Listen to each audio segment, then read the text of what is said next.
Mira, hoy vengo a hablarte de un juego que sinceramente siento que muchísima gente pasó por alto, y es Remnant 2. Porque ¿sabías que existe un Soul-like con armas? Y no hablo de un mod raro del Dark Souls ni nada parecido. Hablo de un shooter cooperativo que mezcla Soul-like, roguelike y disparos de una forma que honestamente no debería funcionar tan bien, pero funciona increíble. Y la verdad, cuando escuché esto por primera vez, Dark Souls con armas, pensé que iba a ser uno de esos juegos que tienen una idea interesante, pero que después terminan siendo medio genéricos. Pero después de jugarlo entendí que no intenta copiar exactamente un Dark Souls, sino tomar esa idea de aprender de esas peleas difíciles y adaptarlas a un shooter muchísimo más frenético y caótico. Entonces, ¿qué es Remnant 2? Básicamente es un shooter en tercera persona para hasta 3 jugadores donde viajas por distintos mundos, peleando contra criaturas bastante turbias, consiguiendo armas, armando builds y enfrentándote a bosses que en principio parecen completamente imposibles. Y ahí está justamente la gracia del juego. La primera vez que peleas contra algunos jefes te destruyen en segundos, literalmente. No entendés qué está pasando, pero después empezás a reconocer patrones, mecánicas, momentos para esquivar, cuándo tenés que curarte, cuándo disparar y eventualmente terminás ganando. Es literalmente la fórmula Soulslike: morir, aprender, volver a morir, aprender otra cosa y finalmente ganar.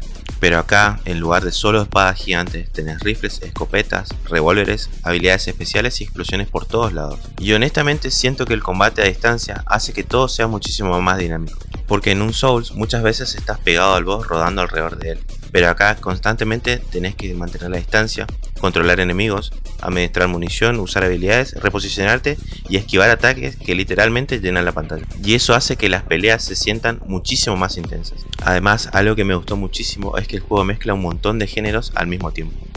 Porque no es solamente un shooter, también tiene cosas de RPG, roguelike, dungeon crawler y obviamente un soulslike. Y lo raro es que todas esas cosas encajan bastante bien. Porque normalmente cuando un juego intenta mezclar demasiados géneros termina siendo desordenado. Pero acá todo parece pensado para completar el gameplay.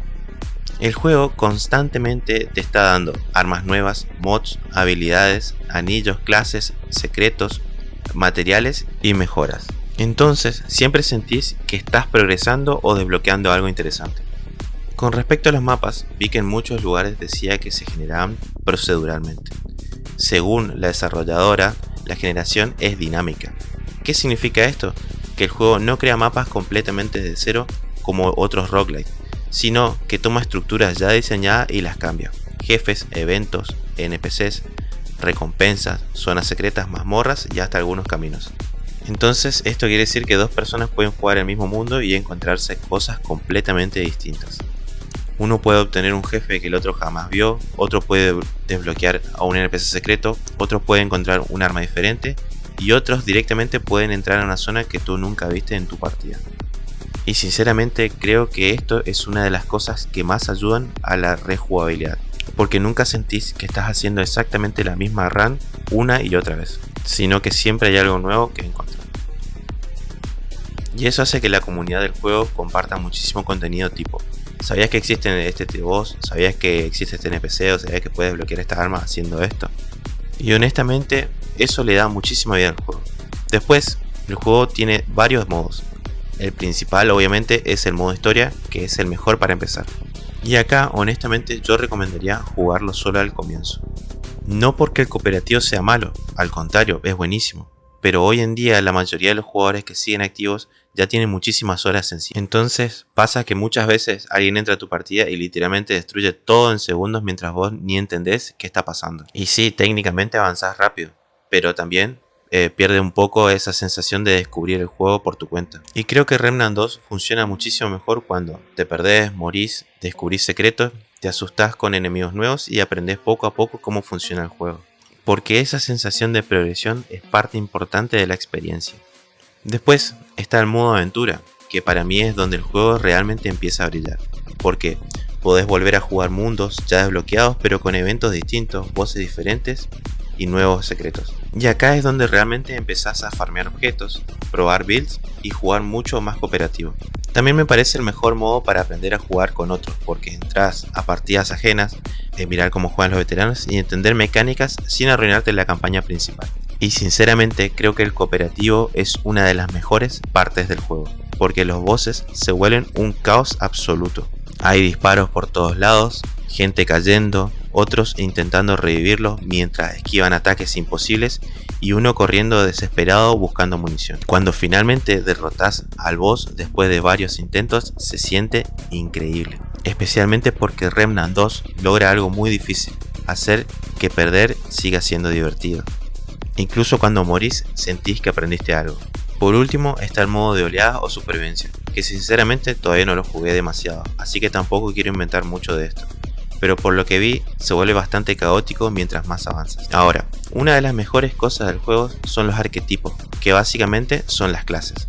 Cada uno tiene su habilidad y un estilo completamente distinto. Por ejemplo, está el ingeniero, que literalmente usa torretas pesadas y puede cargarlas como si fueran Terminator. Y sinceramente, visualmente es uno de los más divertidos. Después está el combatiente, que es mucho más tanque y melee. Personalmente no es de mis favoritos porque siento que el juego brilla muchísimo más usando armas de fuego. Pero igualmente tiene cosas muy interesantes, sobre todo si te gusta jugar agresivo y aguantar muchísimo daño.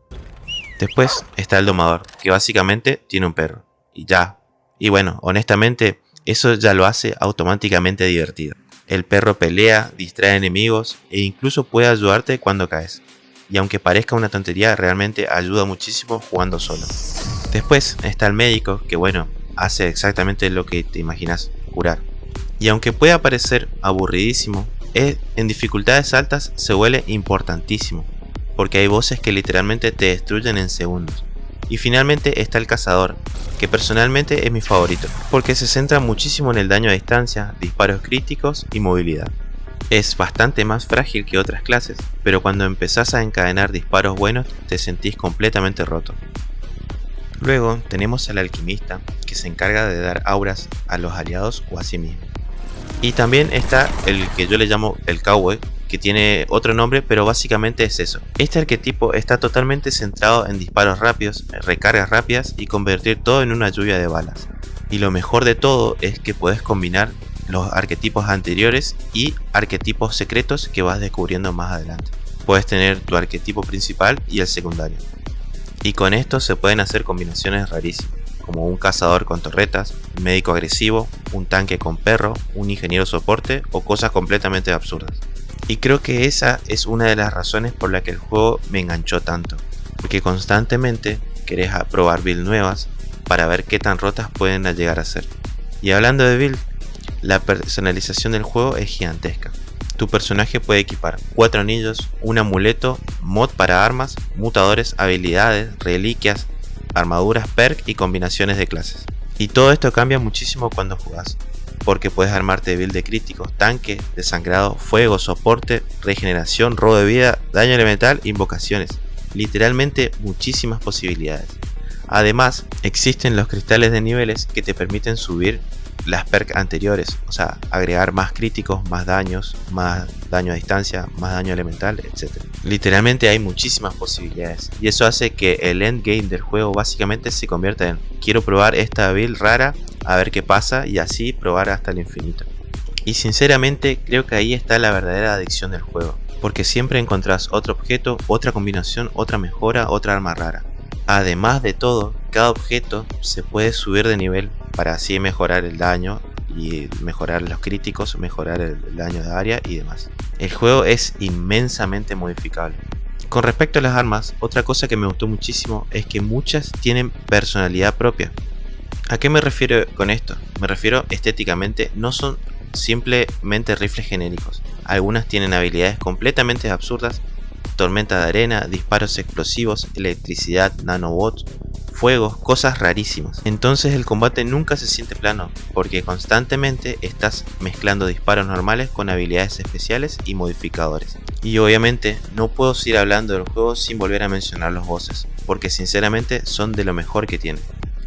Muchos no son difíciles solamente porque tienen mucha vida, o sea que no son solamente esponjas de balas, sino porque realmente tenés que entender cómo funcionan, aprender patrones, saber cuándo esquivar, cuándo atacar, dónde posicionarte, qué enemigos secundarios eliminar primero, y así probablemente vas a morir muchísimo. pero casi siempre sentís que aprendés algo en cada intento.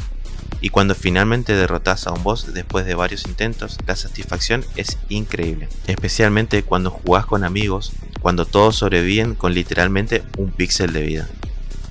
Ahora, la historia. Voy a ser sincero, la historia me pareció bastante confusa, no necesariamente mala, pero sí rara de seguir. Como diría un conocido amigo, rara de cojones. ¿A qué me refiero con esto? Me refiero a que venís de combates frenéticos, explosiones y tiros por todos lados. Y de repente el juego te pone un NPC hablando 5 minutos sobre dimensiones, raíces cósmicas y civilizaciones antiguas. Entonces muchas veces terminás desconectado un poco, porque venís de ese ritmo frenético y solo querés apretar skip para poder seguir jugando ese mismo ritmo frenético.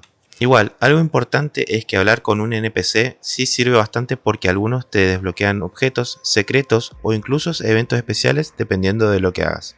Y sinceramente creo que la historia funciona más como una excusa para mandarte a explorar mundos rarísimos y pelear contra criaturas enormes. Y honestamente funciona bastante bien, porque el verdadero fuerte del juego está en su gameplay.